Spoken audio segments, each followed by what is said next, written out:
Welcome in to another special edition of G-Rated. I am Gerald Bourguet, joined today by Espo and Shawn DePaz, and today we are talking Rick and Morty Season 6 finale. Hell yeah, baby.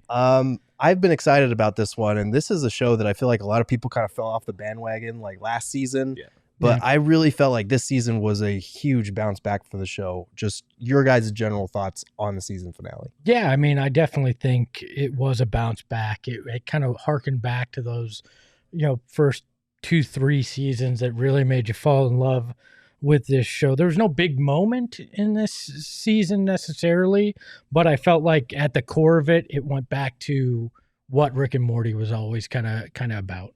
Yeah, it was interesting because kind of like Espo just alluded to, there was no Pickle Rick, there was no like Get Swifty, there was no Szechuan sauce. Like there wasn't like a thing from this season exactly, but I still feel like it was a good season. Like this show is very meta, and obviously there's the episode where they completely broke the fourth wall. Like it is just, I feel like it has stayed true to what Rick and Morty is, which is just a show that is very self-aware, but also is like a little too smart for its own good. Like I don't know how to really explain that, but I feel like it was a very Rick and Morty season of Rick and Morty. Yeah, this show is very much Dan Harmon to a T. It's very much his personality, the creator here, who also did Community, which was another show, very meta, too smart for its own good sometimes, and one of my favorites. Yeah. No, I love that they even acknowledged the season 1 complaint. Like he was talking about, they keep saying, go back to season 1 shit. What does that even mean? But yeah, so for the finale itself last night, I mean, obviously, as a Star Wars fan, I probably enjoyed it more than most. This couldn't have been more Gerald Bourguet episode if we wrote it ourselves. And then there's me who has not really seen Star Wars, and I understood the reference, obviously, but I feel like there was some stuff that went over my head a little bit. Well, see, I think that's kind of the beauty of the episode is I felt like it referred to Star Wars with like the lightsaber stuff, the obvious stuff that anyone could pick up on, but a lot of the stuff, like the terrible ideas that the president had for the show, or for the series, I loved it because like they weren't actual Star Wars references, and it was clowning on Star Wars fans that like love it to death but will still trash it at every chance they get and have terrible ideas on how to fix it. I mean, the president was one of those. He talks about how the first 2 movies were his childhood, and the third one destroyed him and turned him into who he was, and how he hated what Disney's done to it. Like, I'm not a Star Wars guy either, but those references were so universal that I was like, I get it. Was the vertical thing with a lightsaber something you've ever heard, or is that new for this? No, and that was funny to me was because like if you just think about it, like what happens if a lightsaber that's literally vertical. Like the core of the thing. Like that was, I feel like with a lot of these episodes, like there was this little thing, right? Like it was, what happens if a lightsaber goes down vertically? What happens if dinosaurs came back? Like there's just like one thing, and then they turn it into a whole episode. The funny thing about the Star Wars thing to me was like I related with Morty because even though I don't really know anything about Star Wars, like lightsabers are cool as shit. Yeah. And that was kind of the thing where like the president was yelling at him and he was like, I'm sorry. Like, he's like, you're taking out all this Gen X hatred on me right now. And I'm like, I relate to that because like I don't really know Star Wars, but I get it. I get like the fascination with the lightsaber and all that stuff. So that who wouldn't want a lightsaber? Exactly. That part was it's the coolest weapon ever created. Yeah. I do want to shout out Keith David, who voices the president in Rick and Morty, because he always brings it, like when the lightsaber goes on a killing spree in Italy and he goes, that's not a Morty. I was losing it. Or when he convinces himself to blame it on another country. My God. Like, there's those 3 steps to getting to, we could just do this, to maybe it did happen, to yes, this is exactly what happened. I think that's how politicians actually work. Yes. And it was so succinctly done. The subtle shot when it was like the chef was out grocery shopping. Do you know how to make an egg? Everyone knows how to make an egg, and it's just like the president is not in touch with reality at all. Yeah, that was fantastic. Moving on from the Star Wars stuff, though, I do want to ask a question because I feel like a lot of times Rick and Morty episodes can be like the flavor of the week, and they're not always tied together at all. But when it does like get into like canon or like serialized episodes that feel like they're part of something, I feel like because it does it sparingly, when they do it, it really works. Like the whole thing with Prime Rick that is going to be the season 7 kind of through plot. I kind of love that stuff, especially because in this season, there were a couple of moments that were like really poignant as far as like in this one, like learning that they created a grandpa to love him 22% more. And that hypothetically, the episodes that you've been watching since the Knights of the Sun have been Robot Rick. Right. Which makes so much sense because he was so out of character in those. And he even told him in that episode, I think, I'll try to be 22% more. Exactly, And even earlier when he was going back to his kind of home world and he went to his home and there's like the recording of the love of his life that died that's like tormenting him. Like that kind of stuff really works when they do it. So I'm kind of excited to see where they go from here. Yeah. I mean, it's weird to say this, but I do love the emotional part of this show because there's so many, for as absurd as it is at the core, there's so many real family dynamics and emotions and that relationship between Rick and his grandpa and Morty and Rick, it's we understand it. We all know that guy who can't express his emotions. And what this episode said to me was Rick loves Morty. I mean, there's no doubt in that. Loves him so much he went out of the way to build a robot. and understood he didn't want to pull him into his own shit, but he wanted him to know he was loved, and he knew he didn't know how to express it. So I'll create this thing. But the other emotion I loved was the actual robot Rick. Realizing what's the point in what I'm doing. Like I feel trapped in this, and I think every human's felt that at some point in what they're doing. Yeah, I mean, it's funny you mentioned the family thing because Gerald and I were talking about the show going back to the episode with Space Beth, and when she was having sex with normal Beth, and it was like Morty and Summer have gone through everything. Like they've seen the world almost end multiple times, but the idea of their parents having sex still makes them uncomfortable. And so it's a very real thing where it's like they still need to distract themselves from all of this family stuff going on, even though their understanding of the universe and everything that's going on is so much greater than anybody else on the planet. But even that episode was a very human trying to I know it went into the literal love yourself, right? But that at the core of it, it was about finding out how to love who you are. And also like the struggle of like, am I allowed to love myself? Because I was like quite literally like they were trying to figure out if it was okay whether or not to have sex with this different version of yourself, basically. But symbolically, it was, am I allowed to love myself? Am I allowed to put myself first in situations? And it's just very fascinating how they go about that kind of stuff, especially within the framework of being in a very flawed and fraught kind of marriage. Yes. And good for Jerry for turning that into a win for himself, honestly, even at his kids' expense. Oh, Jerry. But yeah, I love, there were so many, like you said, there wasn't one big like trademark kind of stamp like that was a Rick and Morty classic episodes. But I do think the Analyze Piss episode was probably as close as it got for me this season. Whenever they bring back Susan Sarandon as the therapist, like, it's going to be a more poignant and great episode. But the whole thing with Pissmaster, that was kind of the beauty of the show. Like, I'm a big BoJack Horseman fan. So shows that can mix in that absurd humor with like really poignant moments in an animated show. So like when Rick goes to visit Pissmaster and found that he's like killed himself and he like has to talk to the Pissmaster's daughter from the door, like there's very real emotions there. And that episode was like kind of my favorite of the season. Yeah, I think that was for me too, because you felt Rick trying to do the right thing for the first time ever in the series, which ironically leads to him creating that robot in the very next episode that we weren't aware of. But like that was at the beginning, him just looking at this going, how ridiculous is this? This guy, like as bad as it, I mean, again, a total absurdity that this guy is just pissing on things. That's his superpower. But then again, we look around at the world and go, really? That's what you're doing? That's what, and he just called it and then wouldn't do anything.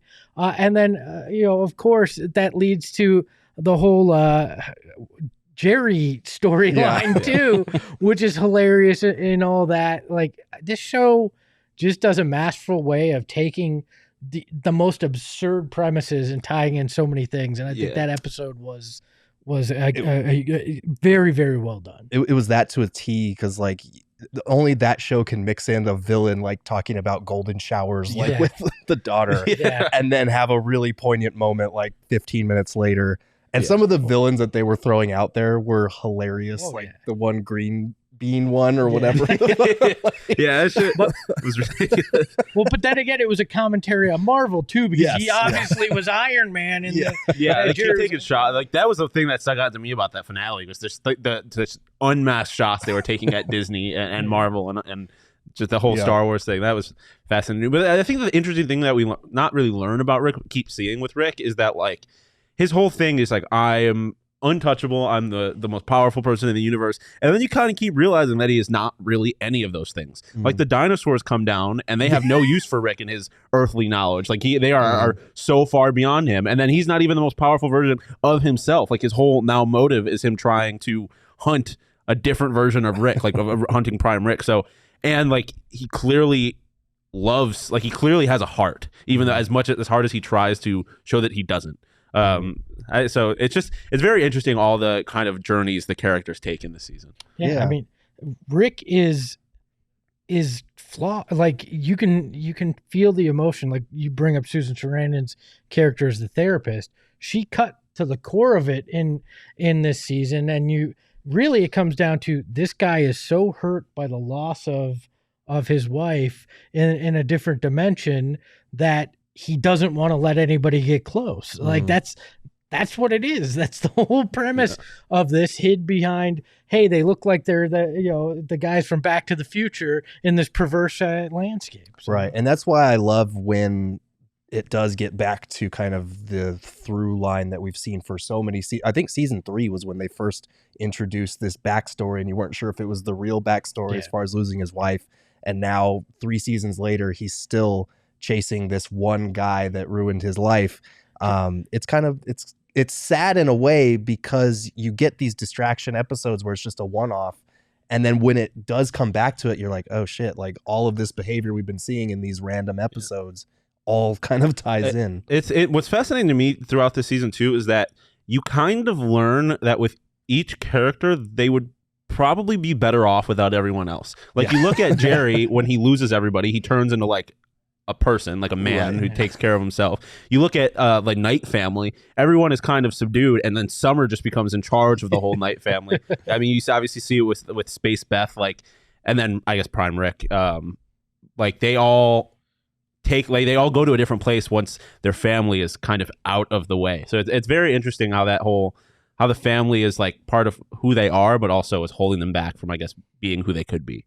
How have Beth and Jerry not been arrested for Morty's truancy yet? That's a good question. The man hasn't been to school in 3 seasons, I don't believe. Well, that was at the beginning of the season. They were like, I've been having some good old like high school adventures, and then he just gets dragged back into all of it. My favorite moment of the season finale was a real throwaway moment, but I thought it was hilarious. Instead of using facial recognition software, he's using ass recognition software to figure out who Prime Rick is. Analyzing like the angle of his twerk and everything. That was so funny. There were so many funny like little moments, like the miracle on 34th Street. I'm on 243rd and 3000. Miracles Another everywhere. miracle. Every block, miracle. That was great. Originally, Jerry's like, oh, I don't know why they cut this, and then you get to like the 1000th. He's like, I can't take this anymore. Yeah. Other favorite moments from this season, I have to shout out Peter Dinklage's cameo in the Do a Die Hard episode because that was great. I forgot about the Do a Die Hard episode. Where Summer acting like she has no clue what Die Hard is, but really it's all just a big ruse. That was I mean, she didn't know what Die Hard was when she started doing a Die Hard, and then she learned what a Die Hard was in the middle of doing a Die Hard. And that whole thing was fascinating. A moment, I mean, the dinosaurs to me were just funny. This whole season was like an example of there's no such thing as bad ideas. Like it seems like they're in a writer's room, and then someone's just like, what happens if a lightsaber falls vertical, or what happens if dinosaurs come back? And they're like, fuck it, let's run with it. So the dinosaurs were just funny to me because it was again another reminder that Rick is not what he claims to be. He is not the most powerful, and he's also super insecure. Like they come by, and then his whole motive becomes, I got to show these dinosaurs that they are not better than me. Which is a ridiculous sentence. They fixed the whole interdimensional rift for him. They like fixed his portal gun, and he was so mad about it. He like was going to go die with them just to show them a point. Also, the Knights of the Sun episode, the callback to the vat of acid had me dying because that was like a season or two old reference that they brought out. They're at the really perfect good time. with that, though. They're really good at callbacks that come so long after the fact. That I mean, we saw season 3, Jerry, with like when they went back. Like there's a whole bunch of different moments from other seasons and then the after credit scene in the finale, you get Mr. Poopy Butt, whatever. And he's like, you wonder where his fucking leg snapped. Call my wife, but that was my phone. She blocked me. And I think that is just like, it's just like, okay. But remember what this show is. It's absurd. It is absurdity. There's a character named Mr. Poopy. Mr. Poopy Butthole or Mr. Poopy Butthole. Okay, it's okay. I don't remember if it's hole or head. It's just like, it's an absurd show. And that he was a professor at one point. Like that whole character is so insane. And then you get the dude with like wearing like the American flag shorts, like it's his trainer. And it's like, what are we even? But the trainer's totally out of shape too. Like, gives him a shot. His monologues after being absent for an entire season, because like last season he like went into like the like philosophies of loving ourselves and all this other stuff, and it's just like, what is happening? The wackiness is great. Is that a preview? Now that I'm thinking about it, you said the philosophy of loving ourselves, and that was a through line in this season. Is that their way of kind of tipping the hat a little bit? Because this next season is Rick going after Prime Rick, and he's focused on just getting as strong as he can and all that. Like, I never thought of it, but is that soliloquy at the end the hint to the next season? It's interesting because like the show also never tries to hide what like they came out and was like, next season we're hunting Prime Rick, right? And it's like they don't hide at all what like the story is going to be, but like in that sense they like there is something deeper to it. There's like an actual message, I guess, to the season as well, right? That is not necessarily as immediately obvious. And I think Rick pulling Morty back into it after kind of revealing that, yes, through this robot, I do love you, but he pulls him back into his own pattern of hating himself, basically. And he says it as much, right? Too. So like his self-destructive patterns have a real impact on Morty. I think that'll probably be a through line, which is hilarious for a show that had a fortune cookie almost have Jerry fuck his mom. Like, oh my God. That is a whole other moment. That is unbelievable. But the Rick thing is funny because he also shows in this finale that like part of why he's here is because no one respects him. Like everyone just kind of just like takes and just like he's the reason that they're even in any of these situations, like his intelligence, his abilities, and then they just ignore everything he says. Like he clearly said, "Don't pick up the sword," and what happens? He picks up the sword, and the universe almost ends. Like, and he was like, "You don't respect me, so why should I give a shit? Like I'm just going to do whatever makes you happy, and I'm going to fuck off and do my thing." Well, even the present, he's like, this isn't going to work. I should just destroy it. And like, they don't listen to him. And then finally like, okay, we need your help. Like that's everything that he has to deal with. Yeah. That's any final thoughts on the season before we do our score? I do want to shout out the meta episode and the self-referential 6 because that was hilarious. It was so good. And just everything like there was a little like, I guess, writer's scene afterwards where they were kind of talking about the episode and they were talking about how even like in the design of the characters, like the twist character had like his twisty mustache. Like it's like it makes you it's a reminder of like how well thought out this show is, even when it's the most ridiculous shit. Like it's not on accident. Oh yeah, absolutely. Yeah, like I didn't feel the need to I'm somebody that comfort television, things like this that I really like, I'll go back and watch a bunch when I just need kind of mindless stuff, and I've done that with the first 3-4 seasons of this. Last few I didn't, the season 5 I didn't feel like I need to. Season 6 I feel like I definitely will be in the rotation, and that was the thing that stuck out to me. I really truly enjoyed this. It was a fun escapism again, where last season I didn't really feel that as much. So. Ironically, they made the joke about what does even going back to season 1 mean, but they kind of did with the creativity of these episodes. Final score out of 10 for this season. I'm going to give it 8 Geralds. 8 Geralds. 8 Geralds. What's the exchange rate there? I don't know. 1 for 1? It's 8 out of 10. I am right around there. I'll go 7.5 out of 10. I do think there is some value to like the Pickle Ricks, like to have those moments that you can kind of just clasp onto, which, like you said, there it is kind of there with like the Pissmaster thing, but it I think a lot of times it's easy to think of previous seasons and just attach it to a moment or a character or a little storyline. Right. And this season was just, I think, so grand that you lost that a little bit, but it was still like a very good season of an adult animated cartoon. Right. Yeah, There was no like grandstand moment, but it was consistently good throughout, I think. But there wasn't even the Pepperidge Farm joke that came from the the one where they're basically purging, those kind of things. I didn't even feel like there was a little one like that, but I still somehow really enjoyed all the episodes. So. Yeah. I'm gonna go 8.5 out of 10. I think I was leaning closer to 9. But yeah, you like Pickle Rick is like the quintessential Rick and Morty episode. It's the entire show thesis in one. There wasn't really that kind of moment from this season, but I thought it was definitely a return to form in terms of, like you said, every week I can rely on this show to make me laugh and to occasionally hit me in the feels. Yeah. I felt like it got back to that. Did I ever tell you guys my Pickle Rick story? No. I taught my 2-year-old 4 years ago, which was 2. I taught her anytime she saw my sibling to just walk up and go, "I'm Pickle Rick!" And she had no idea what it meant, but she'd do it every time. And I was like, okay, my life is, I've accomplished everything I need to as a father. I'm good now. Yes, raise that child right. Well, I think that's going to do it for us here on G-Rated. You can follow me on Twitter at Gerald Bourguet. You can follow him on Twitter at Espo. You can follow him on Twitter at, I believe, Shawn DePaz. Shawn_DePaz. Don't forget the underscore. You don't want the other Shawn DePaz. I don't know what he's up to. Until next time, keep it G-Rated.